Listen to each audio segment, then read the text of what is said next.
Aujourd'hui, c'est la troisième et plus longue étape du Rallye du Maroc et je dois continuer sans Clem, dont on est d'ailleurs toujours sans nouvelles après son gros crash. Je vais tout donner pour lui.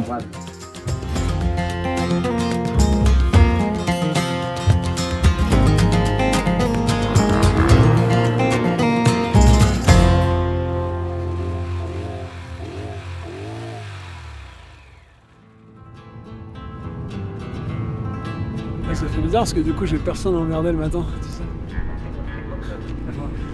D'habitude, comme tu sais, il y a toujours un peu la tête dans le cul le matin, je commence à rentrer dedans, qu'on va pas laisser tranquille.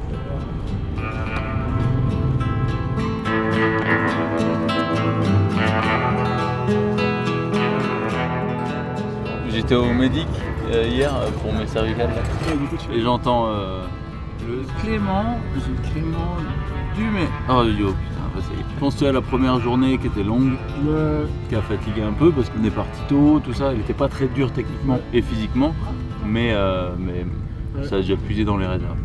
C'est vraiment ma stratégie, ça veut dire pour monter dans le classement, je compte sur l'abandon, je disais rien au physique. Tu sais, c'est toujours ça, hein. Au Dakar, moi, c'est pareil, je pense que plein de monde ne s'attend pas à ce niveau de difficulté. C'est sûr.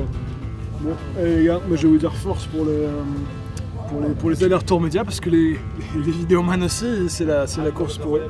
Et ils travaillent beaucoup et ils dorment pas beaucoup, donc il faut bien les remercier en vous abonnant.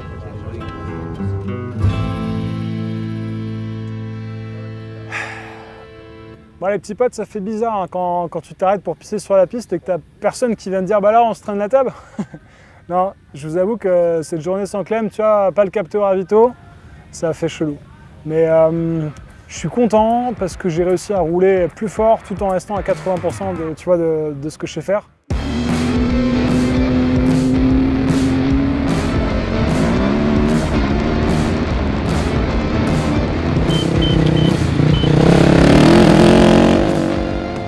Toujours à 20% de marge pour rester safe. Je roulais vachement plus vite dans toutes les pistes de sable. C'était des pistes dans les oueds assez rapides, avec un bout dans le sable au début.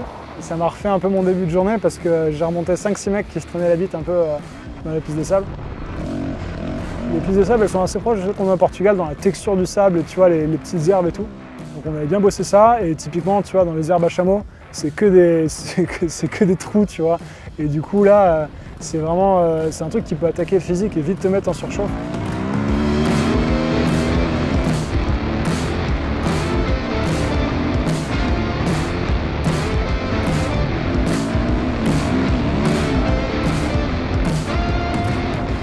Et surtout là, ce que j'ai vraiment bien réussi à faire, c'est la nave. Bon, il y a quand même pas mal de traces au sol, donc le travail est plus de confirmer que c'est bien les bonnes traces, quelque part. Je me suis presque jamais arrêté. Preuve en est que je me suis fait sucer la roue. Alors sucer la roue, on parle de sucer la roue quand il y a un mec qui garde ta trace et qui ne veut pas te dépasser parce que lui est perdu, tu vois. Et donc voilà, donc c'était assez rigolo parce qu'il y avait quelques mecs qui roulaient un peu comme les brutes et en fait très rapidement ils se perdaient. Et du coup, je me suis fait doubler 5-6 fois par les mêmes gars qui éternellement se perdaient, tu vois, parce qu'ils suivent pas la nappe. Donc ça, c'était une petite satisfaction d'aller faire son petit bout de chemin bien précis sur le kilométrage de roadbook. Donc ça, c'était bien cool. Je pense que demain, je vais continuer sur cette lancée de navigation. De toute façon, enfin, je veux dire, tout le monde te l'a dit, tu vois, tant que tu roules vraiment pas plus vite que ce que tu peux naviguer, quelque part, tu es en sécurité. Sur une piste de cailloux, j'étais dans les 5 km/h, je me suis pris une compression que d'habitude j'arrive juste à effacer en soulageant un peu l'avant. Une compression, c'est une sorte de cuvette, tu vois, et tu viens compresser l'air de la moto, ça te renvoie en l'air. Par chance, j'étais vraiment droit, du coup ça m'a juste envoyé en l'air en mode FMX. J'ai posé roue arrière un peu en me disant tiens, bah écoute, heureusement que tu étais droit et que tu limites un peu la vitesse, parce que là, si tu te la collais, c'était vraiment moche.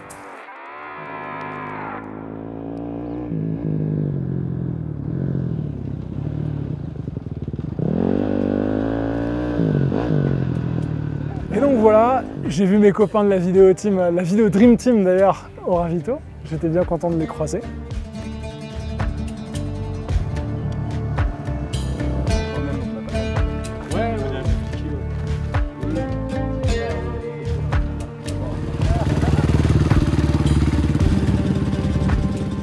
Tu peux me mettre 5 litres derrière? Un 5 derrière, devant, tu veux quoi? Pareil, 5 litres, s'il te plaît. Alors, mon nom c'est Jean-Pierre Macherel, mais tout le monde m'appelle ici Bob. Les concurrents viennent de faire plus de 200 km, il en reste environ 120 à faire. On est sur un point de ravitaillement, on appelle ça la zone Pierrot. On ravitaille les motards comme maintenant, on ravitaille également tous les SSV. Ils ont une vitesse à respecter pour entrer dans cette zone. Ils viennent, on les ravitaille en essence, en eau également. Les concurrents ils peuvent également demander un peu d'assistance médicale. Voilà, on a également un dépanneur comme là à l'instant ERTF qui contrôle tout ce qui est les systèmes GPS pour que ça fonctionne. Et là, quand ils arrivent ici, il faut leur aller les encourager, leur monter un petit peu le moral. On parle aussi un peu avec eux, même avec la cagoule, on discute un peu avec eux. Donc c'est un moment d'échange aussi pour les concurrents. Elle était coquine celle-là, petite 200 bornes d'affilée avec des... Ah, c'était bien sympa. Et putain, il y en a qui ont laissé des plumes dans les dunes. Et même moi, au bout d'un moment, j'ai sifflé toute la flotte. Là, faut que je le remette absolument rapidement.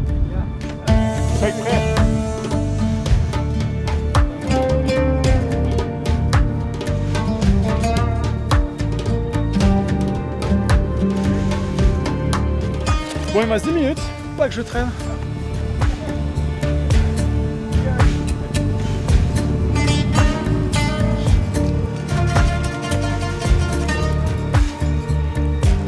Putain, ça fait plaisir.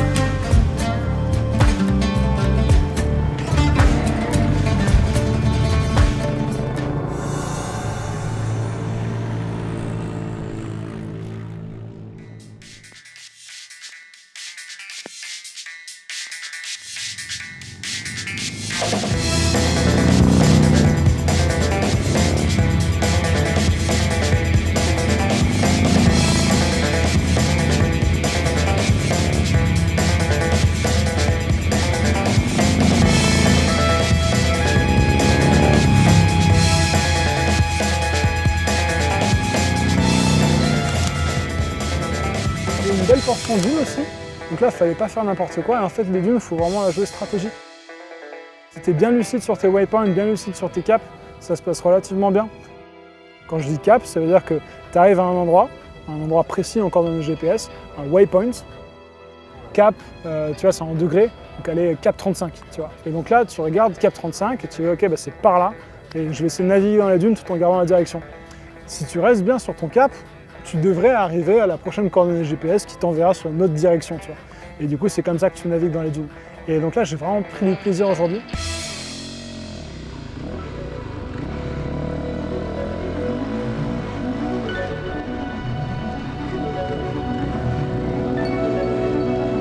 Et pareil, il y a un gars, gros big up à lui, et il lui manque une jambe, tu vois. Et il roule, il fait la journée sur une seule jambe, quoi. Donc déjà qu'avec deux jambes, ça peut être fatigant, tu vois. Le mec roule avec une seule jambe, il a une prothèse. Et là, le pauvre, tu vois, j'étais juste derrière lui et dans un pierrier, il se la colle. Et la moto est sur sa prothèse. Et donc, bah, dans ce cas-là, évidemment que tu t'arrêtes, quoi. Le mec, jamais il se relevait. Donc ça, c'est du temps qui n'est pas décompté, tu vois, tu le fais par courtoisie parce que c'est bien normal. Mais donc voilà, j'ai perdu un peu de temps là-dessus.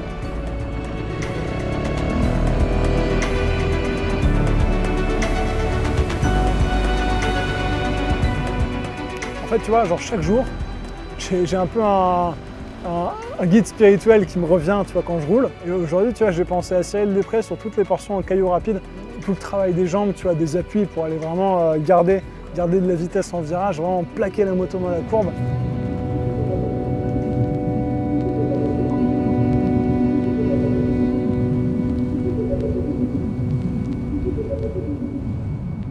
Et donc voilà, bah, finalement, je suis assez content parce que j'arrive à la fin de la spéciale en pleine forme. Enfin, je veux dire, genre, vraiment, il en a fallu 150-200 de plus pour vraiment attaquer physique. En fait, je suis content parce que j'ai envie de finir ce rallye en me disant, bah, tu sais quoi, s'il y a 5 jours de plus, clin d'œil genre comme un Dakar, et ben, il n'y a pas de galère, tu vois. Le 6e jour, je suis frais comme un gardon, prêt à rouler, tu vois.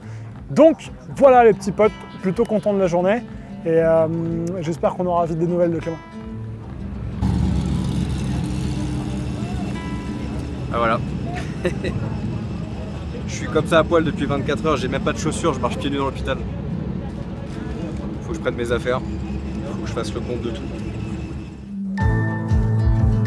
Voilà. Vas-y doucement. Vas-y très doucement. Ah, tristesse. Ah ouais. Ça va? Tu te fais un câlin? Non, pas trop. Doucement, doucement. Ça va? Façon de parler? Du coup, ouais, triple fracture, ouais, je t'ai envoyé la petite photo. Ouais, j'ai vu la radio. Et Et hôpital un peu terrorisant quoi. C'est quoi cet hôpital des enfers? Ils m'ont dit de me laver pour faire l'opération, mais apparemment faut pas que je fasse l'opération. Au lieu de me filer une serviette, ils m'ont filé un bout de drap. Et le gel douche, il y avait 1 millilitre de savon dedans. Je sais pas ce que je fous là, en tout cas, ça a l'air bien dégueulasse. Et qu'on me sorte de là. Qu'on me sorte de là. Et les infirmières, elles comprenaient rien à ce que je leur demandais. Genre par exemple, tu vois, ce matin, première heure 6h, je leur dis bon bah je dois sortir parce qu'il faut que je rentre dans mon pays pour aller me faire opérer, tu vois.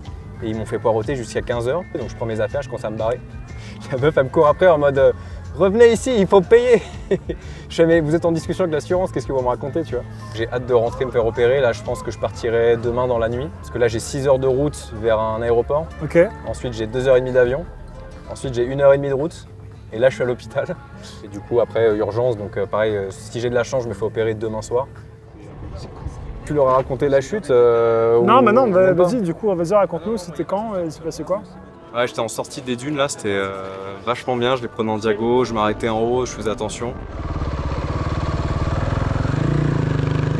La dernière, j'arrive sur le côté, en me disant, bah tu sais, j'arrive sur le côté, donc je vais redescendre sur le côté.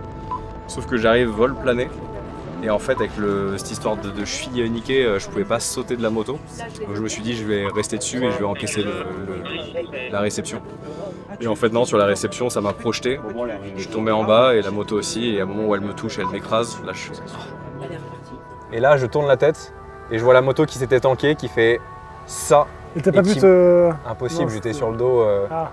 Et en fait je tourne la tête et je vois la moto qui est déjà en train de rouler et de tomber sur moi. Putain. Et donc du coup elle a fait un tonneau sur l'avant, elle m'est tombée dessus. Donc c'est tour de nave ou guidon qui m'a cassé la clavicule. Je trouve ça plus dangereux que de sauter de tour en tour. Hein. Ah non mais ça clairement, évidemment. Mais il y a genre la dépense énergétique du truc. Ouais. Aujourd'hui j'ai bu 6 litres d'eau. Non bah t'es bien parti là. Hein. Plus que 2 jours.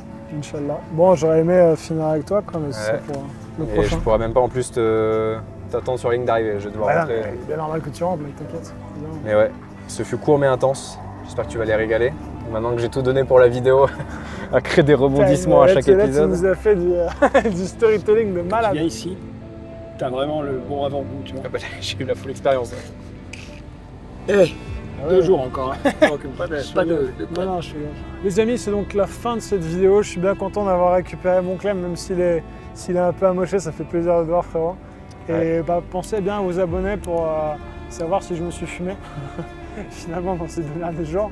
Et puis voilà, on va tout donner. À demain.